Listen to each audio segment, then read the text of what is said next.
तो आदाब, नमस्कार, गुड इवनिंग, सत श्री अकाल। एक बार फिर आप तमाम लोगों का स्वागत है क्राइम तक की कहानी के इस एपिसोड में। उम्मीद है पूरी फैमिली अच्छी होगी, अपना और अपनों का ख्याल रख रही होगी। एक बहुत पुरानी कहावत है कि उसने खुद अपनी कब्र खोद ली। इस कहावत का मतलब ये होता है कि जानबूझकर कोई शख्स किसी ऐसी चीज़ में फंस जाए जो उसे पता है कि ऐसा करने से यही हो सकता है, लेकिन वो फिर भी करता है। तो यानी सब कुछ जानते हुए उसने अपनी कब्र खोद ली। कुल मिलाकर इस मुहावरे का मतलब यही है। लेकिन अगर मैं आपसे ये कहूँ कि हमारी इसी दुनिया में, बल्कि हमारे इसी देश में एक शख्स ऐसा जिसने इस कहावत को सच कर दिखाया, उसने जीते जी अपने हाथों से अपनी कब्र खोदी। न सिर्फ कब्र खोदी, बल्कि कब्र खोदने के बाद उसने एक न्यूज़ एजेंसी को इंटरव्यू भी दिया था। मौत से पहले का वो इंटरव्यू, हालांकि उसकी भाषा जुबान अलग है, लेकिन इस इंटरव्यू में वो जो भी कहा वो आपको अभी सुनाता हूँ। जो उसने कहा कि मैंने करीब 5 घर बनाए, एक चर्च बनाया और अब मैं खुद अपनी कब्र बना रहा हूँ। उसने ये भी कहा कि यह कब्र बनाते हुए जो वजह है उसकी वजह से तो उदास हूँ, लेकिन मैं बहुत खुश हूँ। और खुश इसलिए हूँ क्योंकि मुझे पता है कि मेरी मौत के बाद मेरी आखिरी मंजिल कहाँ पर होगी, मैं आखिर में कहाँ पर रहूँगा, उस जगह के बारे में, उस लोकेशन के बारे में मुझे सब कुछ पता है।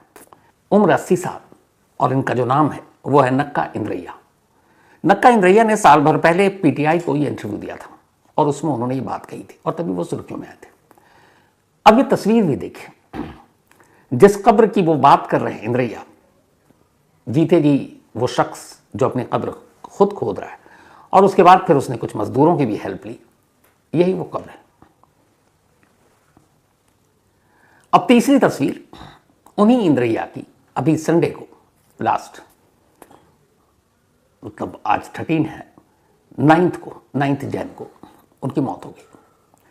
मौत के बाद पूरा गांव इकट्ठा हुआ और फिर उन्हें ले जाकर उसी कब्र में दफना दिया गया जिस कब्र को उन्होंने अपने हाथों से खोदी थी 1 साल पहले। जब इंद्रैया ने यह काम शुरू किया तो धीरे धीरे पहले गांव के लोगों को बड़ा अजीब लगा, फिर बाकी लोगों को, और बहुत सारे लोग तो सिर्फ इंद्रैया से मिलने चले आते थे कि यह कैसा शख्स है जो जीते जी अपनी कब्र खोद रहा है और वो भी अपने हाथों से। तो ये सारी तस्वीरें आपने देख ली। अब पूरी कहानी और इस कब्र खोदने के पीछे की वजह आपके सामने है। नक्का इंद्रैया तेलंगाना के लक्ष्मीपुरम गांव के रहने वाले, बचपन से ही बहुत सारी तकलीफें उठाई। जब 10 साल की उम्र थी तब इंद्रैया के पिता की मौत हो गई। पूरी जिम्मेदारी सर पर आ गई और कोई घर चलाने वाला नहीं था। जैसे तैसे करके उन्होंने गुजारा किया, थोड़ी पढ़ाई भी की, फिर बड़े हुए तो गांव के आसपास के कुछ लोग दुबई में काम करते थे, कंस्ट्रक्शन के फील्ड में। तो उनसे पता चला कि वहां थोड़ी जिंदगी बेहतर है, पैसे अच्छे मिलते हैं। तो इंद्रैया दुबई पहुंच गए। अब दुबई ही उनका घर था। करीब 45 साल तक इंद्रैया दुबई में रहे और इन 45 सालों में वहां उन्होंने नौकरी की, पैसे जमाए, पैसे बचाए। इस दौरान में उनकी शादी हुई, शादी के बाद 4 बच्चे हुए और लगभग जिंदगी अब पटरी पर ठीक ठाक चल रही थी। 45 साल की नौकरी के बाद जब अब इंद्रैया को लगा कि शरीर साथ छोड़ रहा है, उम्र हो चुकी है, तो वो बूढ़े होकर दुबई से वापस अपने गांव लक्ष्मीपुरम लौटते हैं। लौटने के बाद अब परिवार ठीक ठाक बढ़ा, 4 बच्चे। धीरे धीरे हर एक की शादी करते हैं। दुबई से जो कुछ कमाया उसको उन्होंने बचाया था, वो बड़ा काम भी आया। बच्चे भी पढ़ लिख कर अपनी अपनी ज़िंदगी में सेटल हो चुके हैं, लेकिन इंद्रैया ने अपनी जिम्मेदारी निभाई। उन्होंने अपने 4 बच्चों की शादी की। ख़ानदान के कुछ और 5 अलग लोग थे। इससे पहले उन्होंने अपनी बहनों, उन सबकी भी शादी की। अपने हाथों से उन्होंने कुल 9 शादियाँ की और उसमें पैसे लगाए। इस दौरान में चूंकि वो कंस्ट्रक्शन फील्ड से थे, उन्होंने 5 स्कूल बनाए गांव लौटने के बाद, एक चर्च बनाया और सब कुछ ठीक चल रहा था इंद्रैया की ज़िंदगी में। लेकिन तभी करीब 2 साल पहले इंद्रैया की पत्नी की डेथ हो गई। इंद्रैया के जो बच्चे थे वो सब सेटल थे अपनी अपनी ज़िंदगी में, अपनी अपनी पत्नियों के साथ। इंद्रैया की ज़िंदगी गुजर रही थी अपनी पत्नी के साथ। दोनों बुजुर्ग घर में रहते, एक दूसरे का सहारा बने हुए थे और एक 60 साल के करीब साथ था दोनों का। पत्नी के जाने के बाद अब इंद्रैया की ज़िंदगी बदल गई। उन्हें बहुत खालीपन और सूनापन का एहसास होने लगा। जो उनकी जीवन की साथी थी अब वो उनसे दूर जा चुकी थी। गांव में घर के पास ही एक कब्र में उनकी पत्नी को दफना दिया गया। इंद्रैया, बच्चे, रिश्तेदार आए, मौत के बाद कुछ दिन रहे, लोग साथ में थे, रिश्तेदार, बच्चे, बहू, पोते, पोतियाँ, तो कुछ वक्त तो ठीक भी था, लेकिन जब वो लोग अपनी अपनी ज़िंदगी में वापस लौट कर मशगूल हो गए, फिर से इंद्रैया एक बार तन्हा हो गए और इस तन्हाई में उन्हें अक्सर अपनी बीवी की याद आती। तो वो घर में मन लगता नहीं, वो घर से बाहर निकलते और जाकर अपनी बीवी के कब्र के पास बैठ जाते। फिर वहाँ पर उन्हें कुछ सुकून सा महसूस होता। अब ये रूटीन बन गया उनका। वो उठते, घर के काम करते, उसके बाद अपनी पत्नी के कब्र पर जाते, वहाँ उसकी सफाई करते, कई बार कब्र को धोते, फिर उस पर फूल वो लेकर जाते। उस जगह पर सिर्फ उनकी पत्नी का कब्र था और वो जगह उन्होंने बाकायदा पैसे देकर लिया था। धीरे धीरे हुआ यह कि इंद्रैया को अपनी पत्नी के कब्र पर जाना और वहाँ बैठना, घंटों यूं ही बस कब्र को देखना, कुछ सोचना अच्छा लगने लगा। उन्हें सुकून मिलने लगा। जो दुख दर्द था, जो तन्हाई का एहसास था, वो दूर होने लगा। उन्हें लगा कि वो अपनी पत्नी के करीब है। वहाँ जाकर वो कई बार ये भी उन्होंने बताया था कि यूं ही बातें करते, ऐसा जैसे अपनी पत्नी से रोज़मर्रा की बातें कर रहे हैं। धीरे धीरे वक्त बीता। एक रोज़ अचानक के गाँव वालों ने एक मंजर देखा और उसे देखकर वो हैरान रह गए। उन्होंने देखा कि जिस जगह पर इंद्रैया की पत्नी का कब्र है, ठीक उसके बराबर में एक जगह पर वो एक गड्ढा कर रहे हैं। वो जगह भी उन्होंने खरीद रखी थी, पर इसके बारे में किसी को जानकारी नहीं थी। फिर अपनी पत्नी के कब्र के आसपास उन्होंने ठीक ठाक ग्रेनाइट से और पत्थरों से ठीक ठाक अच्छी सी जगह बनाई। बट एक रोज़ अचानक पत्नी के बराबर में जहाँ पर उनकी कब्र है, वो गड्ढा करने लगे। तो लोगों ने पूछा, उन्होंने कुछ बताया नहीं। धीरे धीरे गड्ढा वो आराम से टाइम लेकर करते रहे। फिर उन्होंने मज़दूरों को बुलाया और उन मज़दूरों से उन्होंने कहा कि तुम यहाँ पर एक कब्र की तरह गड्ढा खोदो। मज़दूरों ने गड्ढा खोदना शुरू किया। जब उतना गड्ढा हो गया जिसमें एक कब्र में एक मुर्दे को लिटाया जा सकता है, तब इंद्रैया ने पहली बार अपने रिश्तेदारों और गांव वालों को बताया कि ये जो पत्नी के बराबर में जिस जगह पर गड्ढा खोदा जा रहा है, ये असल में कोई गड्ढा नहीं, बल्कि खुद उनकी अपनी कब्र है, जिसकी खुदाई का काम सबसे पहले उन्होंने अपने हाथों से शुरू किया, क्योंकि वो चाहते थे कि वो अपनी कब्र खुद खोदें, और वो भी ठीक पत्नी के बराबर में, क्योंकि उन्हें पत्नी के कब्र के पास आकर सुकून मिलता था। और वो चाहते थे कि ये जो कुछ वक्त की जुदाई है, 2 साल पहले पत्नी की डेथ हो गई और उसके 1 साल बाद उन्होंने अपनी कब्र की खुदाई शुरू की थी। तो ये 1-2 साल की जुदाई के बाद जब भी उनकी मौत होगी तो अपनी पत्नी के बराबर में लेटे होंगे और पति पत्नी फिर से साथ होंगे। अब जैसी इंद्रैया ने ये बात बताई, गांव वाले जो हैं वो हैरान कि ये क्या शख्स है, ये कैसा शख्स है। फिर उनके बच्चों को पता चला, बच्चे आए, उन्होंने पूछा कि पापा ये आप क्या कर रहे हो। तो उन्होंने कहा देखो, जिंदगी का सबसे जो सच्चा सच है वो है मौत, और मौत को कोई टाल नहीं सकता। मौत तो आनी है, हम सबको आनी है। मैं ये चाहता हूँ कि एक तो जब मेरी मौत हो तो मैं अपनी पत्नी के बराबर में हूँ, और दूसरी मुझे ये पता हो कि मेरी आखिरी मंजिल कहाँ पर होगी, वो लोकेशन, वो जगह मुझे जाननी थी। तो इसीलिए दोनों वजहों से मैंने यहाँ पर कब्रें अपनी ही खोदनी शुरू की, बाद में मजदूरों को बुलाया, और तीसरा ये कि मुझे अपनी पत्नी के पास सुकून मिलता है।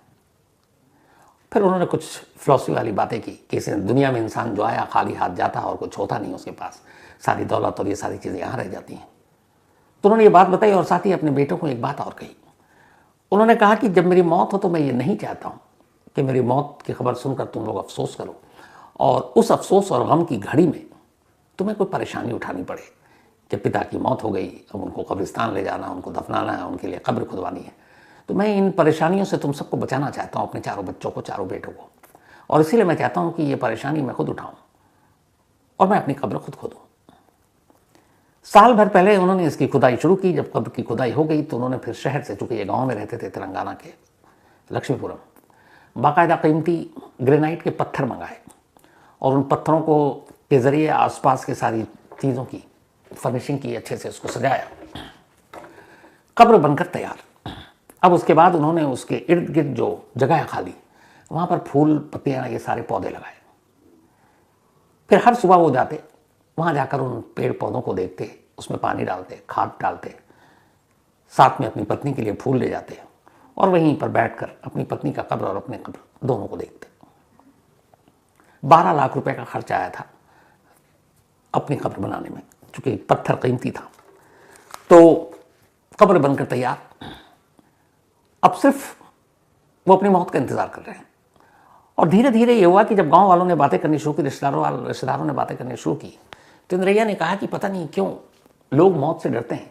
मैंने जब से अपनी कब्र अपने हाथों से खोदी और यहाँ डेली आता हूँ और जो वक्त गुजारता हूँ, कई घंटे यहाँ बैठता हूँ, मुझे अब खुशी महसूस होने लगी और मेरे दिल से मौत का डर चला गया।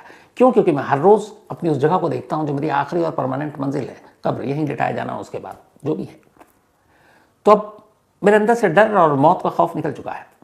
अब तो ये है कि ऊपर वाला जब बुलाएगा मैं यहीं आऊँगा, बराबर में मेरी पत्नी है, या आसपास फूल खिले हुए हैं, सब कुछ है। तो अब मेरे लिए कुछ अफसोस की बात नहीं और मैंने अपनी ज़िंदगी बहुत अच्छे से जी। ये बातें दूर दूर तक तेलंगाना में पहुंची। बहुत सारे लोग तो देखने के लिए आते थे कि एक जिंदा शख्स, उसकी कब्र कैसी होगी जो उसने अपने हाथों से खोदी है। फिर धीरे धीरे वक्त बीता। आखिरकार 9 जनवरी संडे का दिन, बल्कि 9 नहीं 11 जनवरी, माफ़ कीजिएगा, संडे का दिन, 11 जनवरी की रात इंद्रैया सोते हैं और सुबह उठ नहीं पाते। 80 साल की उम्र हो गई थी और तब भी बिल्कुल सेहतमंद और ठीक फिट थे। संडे की सुबह भी वो उसी जगह पर गए जहाँ उन्होंने अपने हाथों से कब्र खोदी थी। रोज़मर्रा रूटीन का वही काम किया, पौधों पे पानी डाला, आसपास की सफाई की, घास फूस देखा, पत्नी की कब्र पर फूल चढ़ाए, फिर वहाँ बैठे घंटों और उसके बाद उठकर अपने घर लौट आए। फिर रात को सोते हैं और संडे की सुबह उनकी आंख नहीं खुलती। थोड़ा सा दिन ढलते ढलते खबर फैल जाती है कि जिस शख्स ने अपनी कब्र अपने हाथों से खोदी थी उसकी अब मौत हो गई है। चूँकि इंद्रैया पूरे इलाके में इस वजह से मशहूर हो चुके थे। खबर सुनते ही गांव के गांव उमड़ आया। लोग आए, परिवार के लोग आए, बच्चे आए। फिर पूरे धार्मिक रीति रिवाज के साथ उनको कॉफिन में लिटाया गया और इसके बाद उनका आखिरी जो जनाजा, आखिरी सफ़र वो शुरू होता है। और किसी को भी कोई कन्फ्यूज़न नहीं था क्योंकि उन्हें पता था कि इंद्रैया को उनके इस घर से उठाकर कहाँ तक ले जाना है, क्योंकि उसका पता उन्होंने 1 साल पहले अपने हाथों से दे दिया था, अपनी आखिरी मंजिल का। गांव के लोगों के साथ आखिरी सफ़र पर इंद्रैया निकलते हैं और ठीक फिर उसी कब्र की दोबारा संडे को एक बार सफाई होती है। ये जो तस्वीर आप देख रहे हैं, इनके भाई और बेटे सब वहाँ पहुँचे हुए थे। मजदूर से कब्र की दोबारा सफाई कराई जाती है, हालांकि गाहे बगाहे वो खुद करवाते रहते थे। फिर उसी कब्र में, जिस कब्र में को उन्होंने अपने हाथों से खोदी थी, साल भर पहले, साल भर बाद इंद्रैया को उसमें दफना दिया गया। अब इंद्रैया की आखिरी ख्वाहिश पूरी हो गई कि वो अपनी पत्नी के साथ लेटेंगे, पत्नी के कब्र बराबर में, वो बिल्कुल बराबर में। 2 साल की जुदाई थी, दोनों एक बार फिर से एक हो गए। अब सिर्फ गांव वालों का एक सवाल है, वो ये कि अपने जीते जी 1 साल तक तो अपनी कब्र और अपनी पत्नी के कब्र पर इंद्रैया आते रहे, साफ सफाई करते रहे। अब इंद्रैया के जाने के बाद यहाँ कौन आएगा, कौन यहाँ पानी डालेगा, कौन इन पौधों का ख्याल रखेगा, कौन इंद्रैया की पत्नी की कब्र पर आकर रोज़ाना फूल चढ़ाएगा।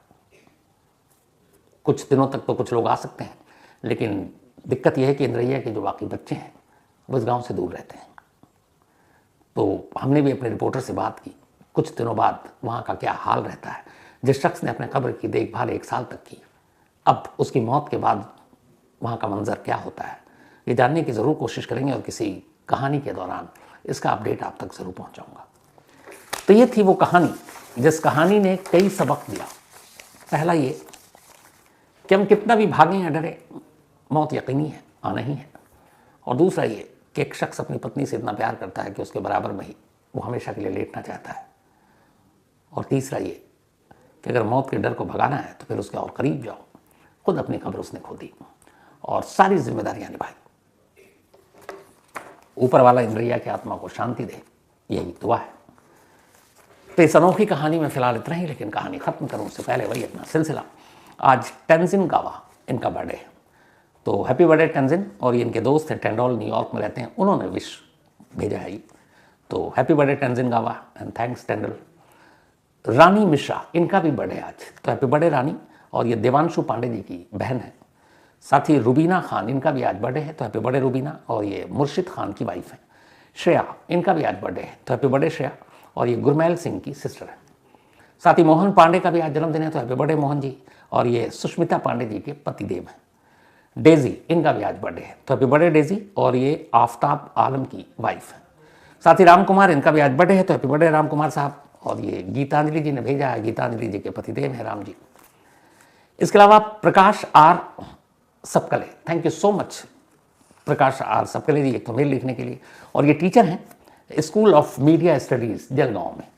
तो all the best Prakash ji, भविष्य के मीडिया के जो स्टूडेंट्स हैं, बच्चे हैं, बेहतर करें, आज के हिसाब से जो जर्नलिज्म है उससे अच्छा करें और नई चीज़ें लाएं। और बहुत सारे लोगों की जो आज शिकायत है जर्नलिज्म को, पत्रकारिता को लेकर, मुझे भी शिकायत है, तो वो सारी चीज़ें दूर हो जाए और सही मानों में जो जर्नलिज्म होती है वही हो। इन्हीं दुआओं के साथ फिलहाल आज की कहानी में इतना ही। अब आपसे मुलाकात होगी कल रात 9 बजे किसी नई कहानी के साथ। तब तक अपना और अपनों का ख्याल रखिएगा। Thank you very much.